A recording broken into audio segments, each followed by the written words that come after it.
السلام عليكم ورحمة الله وبركاته. الشمع أكم جرتو هردفتو تشانل يوتيوب عبدالله بفيديو هاراتك كم فيديو بركم على مبدي دمي صديقي سيرا هارا يوتيوبين إيميلي رتي الرجالة كالسريف إرجع إسنة كبيرة فكاتا إرجعن كو يوكان إمو أبديتين كو يوتيوب كريتري راكن إرجمي أكسو ما يوتيوب كريتري إس فيديو رندلقري جرو already سبتمبر كيسا ولين إلالي توري بركم على ما في ديقدامي لما كيسا تي أكا يوتيوبين فيديو غبابا إرا نوتي مالك أرغا چوران دينيو خانمو أكا مالك إرا هجا چوران دينيو أكا بيكسفني رغا إفامو نوفي سيت توري إن اللي أكا سمانون جدا جا چورا جالكابا إراتي إما انتروديوسي إراتي جا چورا غرو سيران هارا كنموني موني تانيس kan namoonni moonii hin taanes namni hundinuu dirqama simachuu qabu seera haaraa tokko waliin fide seera kana hin simattan taanaan baatii ja'a keessatti hin simattan taanaan moonii akka isinirraa kaasu ifa godhee jira jechuudha.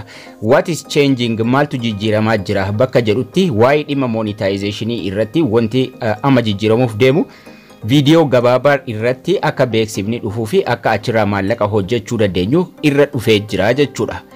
Maaltu jijjiirame isa jiru irratti what do I need to do maal gochuu qabna isa jedhu irratti garuu ifa bal'aa kennee jira. YouTuberiin ergaa kana arge martinuu maal gochuu qaba isa jedhu irratti torban dhufu keessa YouTube studio irratti baanariin tokko nuuf ergama. Baanariin kun maal akka ta'e wanni irraa beekamu hin jiru garuu nuuf ergama YouTube studio bilbilaa irratti jechuudha.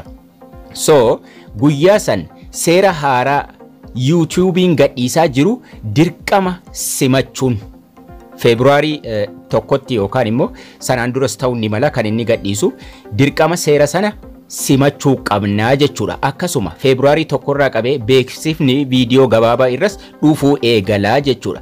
Xiyyeeffannaa guddaa kan isin gochuu qabdan barreeffama isa dhumarra jiru. To continue monetize as a part of the YouTube partner program you will need to accept new terms by July 10, 2023 nunjada haga July 10 tti seera kana simachuun dirqama jechuudha. Namni moonii ta'es warri hin taanes seera san simachuun dirqama. Warra moonii hin taane irraa kaasaa jechuudha yoo seera sana simachuu dhabne. Seerri sun yeroo ni dhufee maal akka fakkaatuuf haala kamiin akka simachuu qabnu sirriitti waliin ilaalla. Seerri sun maal akka ta'e seerri ni fidee dhufaa jiru jechuudha. Garuu February tokkorraa eegalee viidiyoo gabaabaarraa beeksifni akka dhufuu eegalu sirriitti ifa nuu godhee jira. Kanaafuu February tokkorraa eegalee baatii kana dhuma irraa eegalee beeksifni viidiyoo gabaabaarras dhufuu eegalaa jechuudha. Kanaafuu jabaattanii duraanillee irratti dubbadheen jira viidiyoo gabaabaa irraa akka maallaqa hojjechuu eegallu.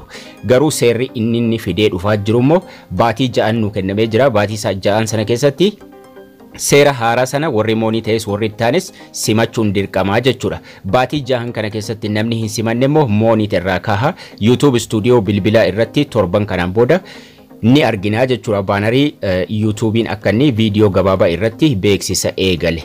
Gaafa immoo seerri sun akkamitti simatama isa jedhus waliin ilaalla gaafa inni eegalame. Kanaafuu ergaan ergame kun isin rifachiisuu hin qabuun isin jedha. Barnoonni keenyas kana fakkaata.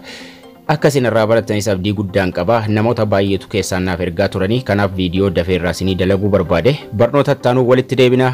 Turtii gaarii nagayaan tura.